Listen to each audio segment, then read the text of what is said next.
সাধারণ গ্রাহকবৃন্দ গভীর উদ্বেগের সাথে লক্ষ্য করছি যে সম্প্রতি ব্যাংকের চেয়ারম্যান হিসাবে এস আলমের ঘনিষ্ঠ এবং বাংলাদেশ ব্যাংকের ডেপুটি গভর্নর জনাব খুরশেদ আলমের নিয়োগ এবং সংসদে স্বরাষ্ট্রমন্ত্রীর অসত্য ও বিভ্রান্তিকর বক্তব্যের পর দেশ জুড়ে গ্রাহকদের মাঝে তীব্র অস্থিরতা তৈরি হয়েছে।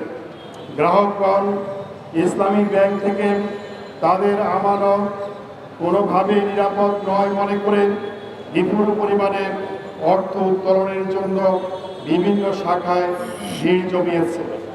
এক পর্যায়ে ব্যাংকের শাখাগুলো গ্রাহকদের চাহিদা অনুযায়ী নগদ অর্থ প্রদানে সক্ষম হলে এই সংকট আরও প্রকট আকার ধারণ করে। এমন পরিস্থিতিতে দেশের ব্যাংকিং খাতের নিয়ন্ত্রক সংস্থা হিসাবে বাংলাদেশ ব্যাংকের মূল দায়িত্ব ছিল একদিকে আমানতকারীদের স্বার্থ রক্ষা, অন্যদিকে ব্যাংকগুলোর কার্যক্রম নিবিড়ভাবে তদারকি এবং সুশাসন নিশ্চিত করা। কোনো ব্যাংক অনিয়ম, দুর্নীতি এবং ব্যবস্থাপনার দুর্বলতা দেখা দিলে তাৎক্ষণিকভাবে প্রয়োজনীয় ব্যবস্থা গ্রহণ করা বাংলাদেশ ব্যাংকের আইনি কর্তব্য। কিন্তু অত্যন্ত পরিতাপের বিষয় যে ইসলামী ব্যাংকের গ্রাহকগণ এই ক্ষেত্রে বাংলাদেশ ব্যাংকের তাৎক্ষণিক কার্যকর কোনো ব্যবস্থা গ্রহণে চরম ব্যর্থতা ও নিষ্ক্রিয়তা লক্ষ্য করছে। অতীতে 2017 সালে এস আলম গ্রুপ সম্পূর্ণ অবৈধভাবে শেয়ার হোল্ডারদেরকে বাধ্য করে ব্যাংকের মালিকানা কেড়ে নিয়েছিল। এরপর ব্যাংকিং নীতিমালা লঙ্ঘন করে ব্যাংক থেকে বিভিন্ন উপায়ে বেনামি লোনের নামে বিপুল পরিমাণে অর্থ লুটপাট করা হয় এবং কোনো নিয়ম নীতির তোয়াক্কা না করে ঢালাওভাবে লোকবল নিয়োগ দেওয়া হয়, যা প্রতিরোধ করার দায়িত্ব ছিল কেন্দ্রীয় ব্যাংকের। 5ই আগস্ট 2024-এ দেশ ফ্যাসিবাদ মুক্ত হওয়ার পর ব্যাংকটি ঘুরে দাঁড়ানোর চেষ্টা করে এই ক্ষেত্রে বেশ সফলতা অর্জন করে, যার ফলে প্রায় 22,000 কোটি টাকা অতিরিক্ত ডিপোজিট বৃদ্ধি পায়। কিন্তু জাতীয় নির্বাচনের পর ইসলামী ব্যাংক পর্ষদ নিয়ে বাংলাদেশ ব্যাংক পুনরায় পূর্বের ন্যায় রহস্যজনক আচরণ শুরু করেছে, যা সাধারণ গ্রাহকদের মধ্যে চরম ক্ষোভের কারণ হয়ে দাঁড়িয়েছে। এমন পরিস্থিতিতে ব্যাংকের দেশি এবং প্রবাসী গ্রাহকগণ বাংলাদেশ ব্যাংকের ভূমিকায় চরম বিস্ময় প্রকাশ করেছে।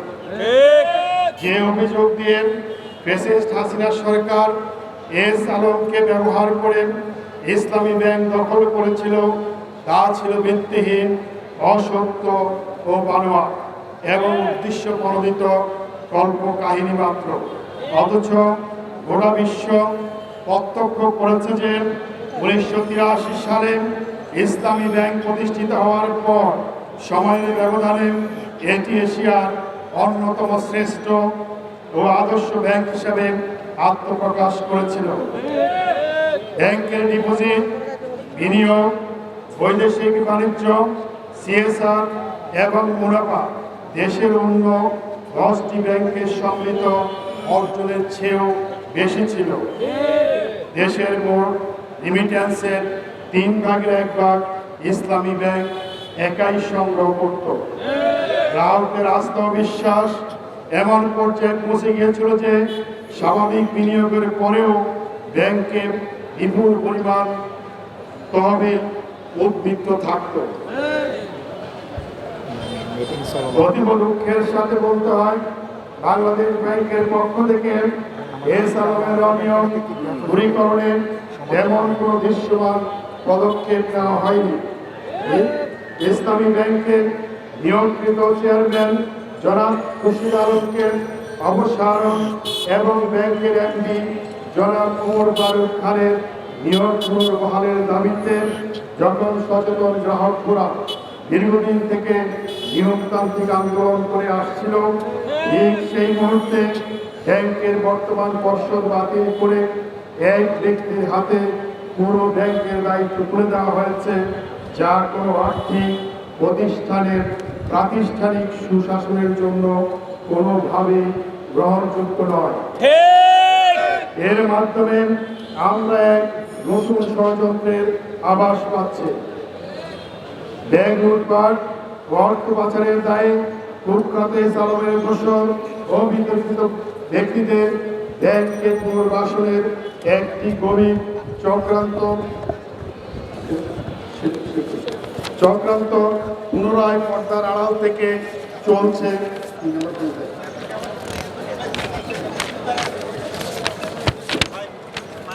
এস আলমের দোষরদের দিয়ে ব্যাংক পুনর্গঠনের কোনরূপ চক্রান্ত সাধারণ গ্রাহকগণ কখনোই মেনে নেবে না।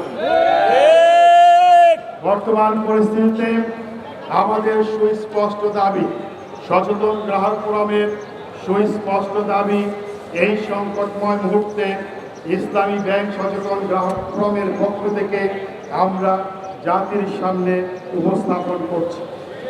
আমাদের 7 দফা দাবিনামা।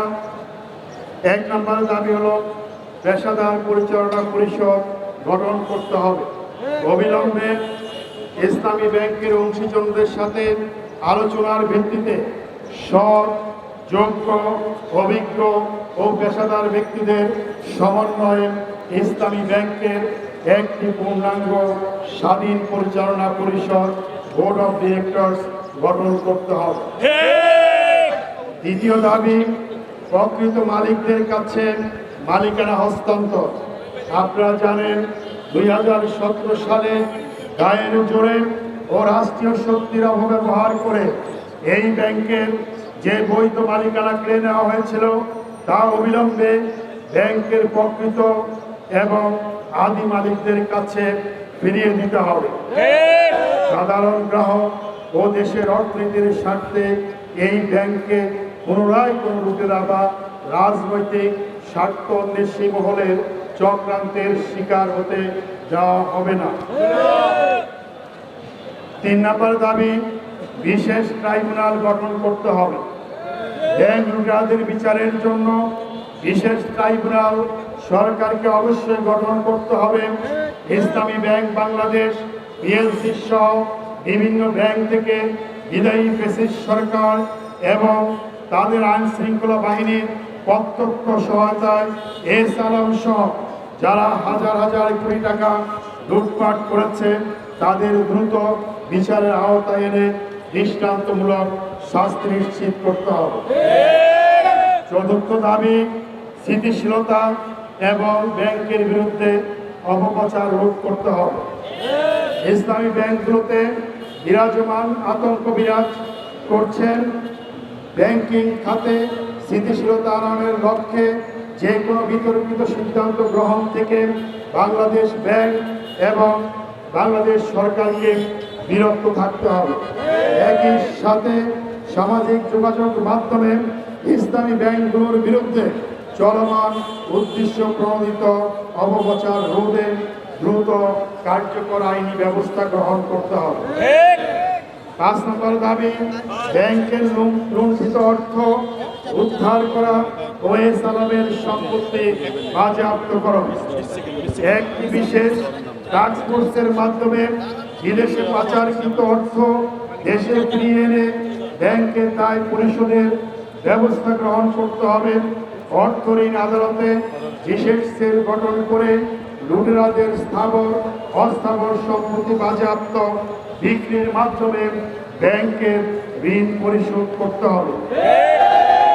অর্থ ঋণ আদালতে লুটেরাদের বিচারের ক্ষেত্রে উচ্চ আদালত থেকে তারা যেন কোনো প্রকার স্টে অর্ডার বা স্থিতি অবস্থা বা আইনি সুবিধা না পায়, সেই জন্য প্রয়োজনে দ্রুত আইন সংশোধনের উদ্যোগ গ্রহণ করতে হবে।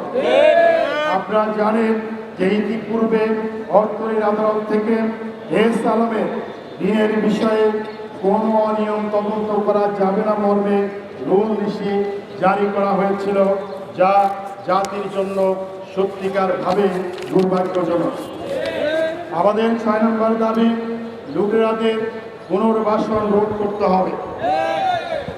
ব্যাংক কোম্পানি আইনের 18 ক ধারা সংশোধন করার মাধ্যমে যারা ব্যাংক লুটপাট করেছে সেই লুটেরাদের পুনরায় কোনো ব্যাংকে পুনর্বাসনের যে ছদ্মবেশী সুযোগ রাখা হয়েছে তা অবিলম্বে বাতিল করতে হবে।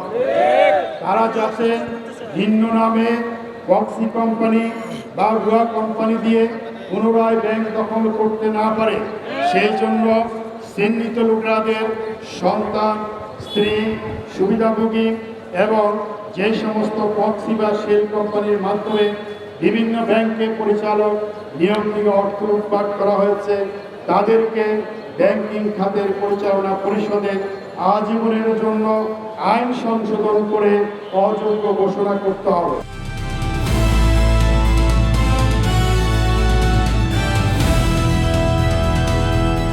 দিনাজপুর টিভি, মানুষের জীবনের কথা বলে।